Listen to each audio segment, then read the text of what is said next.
Tropical Typhoon, Chairman TV. Weather update. Helping homeless people. Please subscribe.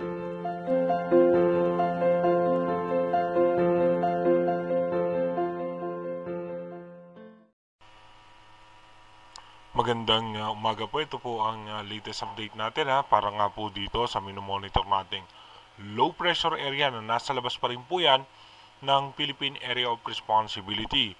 Ayon nga po sa Advanced Weather Forecast ng European Center ito nga po ay mataas pa rin ang tsansa na maging isang bagyo at papasok po yan sa Philippine Area of Responsibility at magdudulot po yan ng mga pag-ulan at masamang lagay ng panahon sa may parte ng Visayas, Bicol Region hanggang dito nga po sa eastern section ng Northern and Extreme Northern Luzon.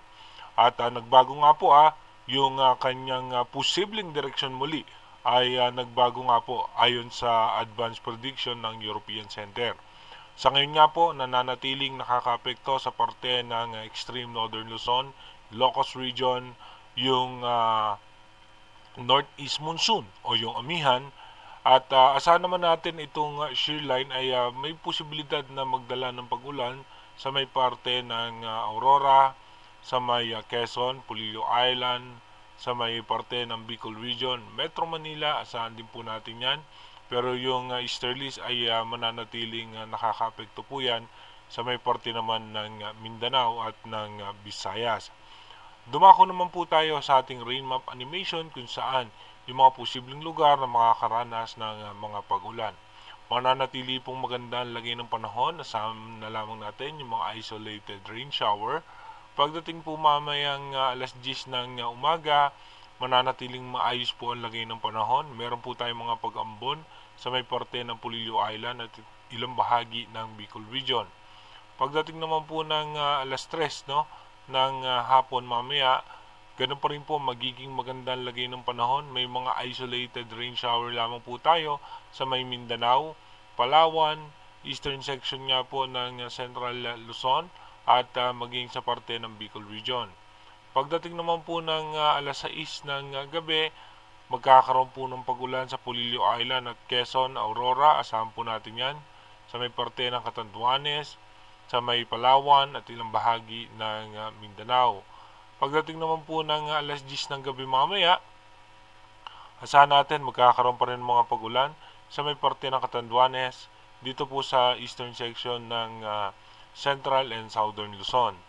Dahil po yan sa shear line na nakakapekto sa ating bansa. Pagdating naman po kinabukasan ng alas 3 ng madaling araw, November 13, may mga pag-ulan pa rin po sa parte ng Bicol Region, eastern section ng Luzon at ng Southern Luzon.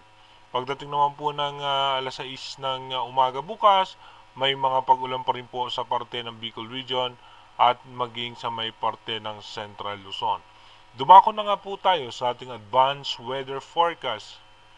Ayon nga po sa ating advanced weather forecast, sa November 13, mananatili nga po nasa labas pa rin po yan ng Philippine Area of Responsibility.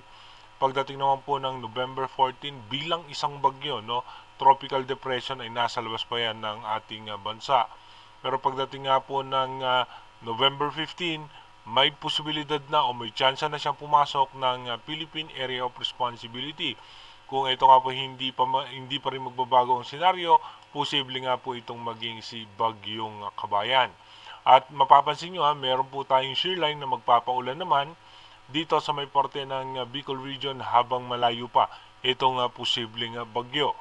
Pagdating ng November 16, dito nga po dahan-dahan na nga po ito mag-intensify pa at tumaas nga po sa ngayon yung chance niyan na maging umabot ng hanggang severe tropical storm at typhoon category. Pagdating naman po ng November 17, lalakas nga po yung northeast monsoon o yung amihan, kaya mapapansin natin na medyo babagal yung pagkilos niyan dahil yung northeast monsoon aabot po yan hanggang sa parte ng Visayas.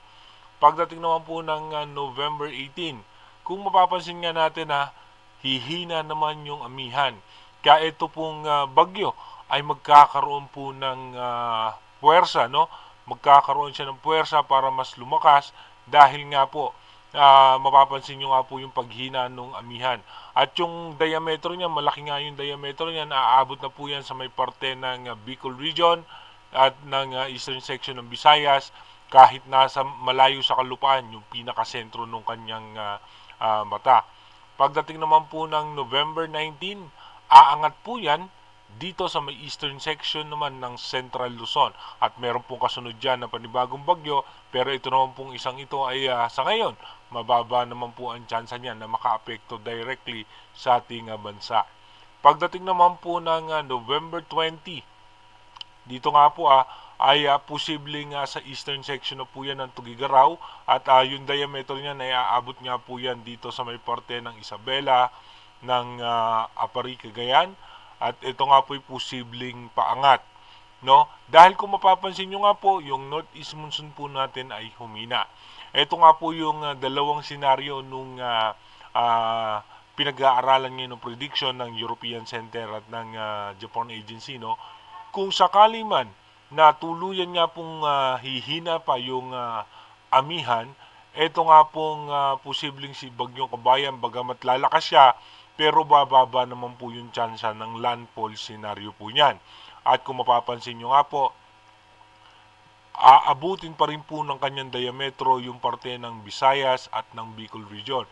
At kung lalakas naman po, no, yung amihan o yung northeast monsoon, ito po ay magkakaroon ng tsansa na maglandfall somewhere dito sa may Visayas or dito sa may parte ng Bicol region, or possible pa rin dito rin sa may parte ng Luzon. Again, kung napapansin nyo po pabago-bago pa po yung advanced prediction ng ating European Center. Dahil nga po, malayo pa po itong bagyo na to, ito po ay marami pa rin pong mga posibilidad na magiging senaryo. Ang magiging possible, almost 80% accurate po yan kapag yung tipong nasa 1 week o 3 days na lang yung minomonitor na prediction ng bagyo. Sa ngayon nga po, asahan pa rin po natin, meron pa rin mga pagbabago sa mga lalabas na susunod na advanced prediction ng European Center. Mag-iingat po tayo palagi Bagamat sa ngayon, yung advanced prediction ay hindi siya maglalandfall, pero aabutin po ng kanyang diametro ang Visayas at Bicol region. Iba yung pag-iingat at paghahanda pa rin. Magiging mas maganda lamang po yung ating pakiramdam kapag yung within 3 days ay talagang papalayo itong bagyo na ito. Mag-iingat po tayo palagi. God bless po sa ating lahat.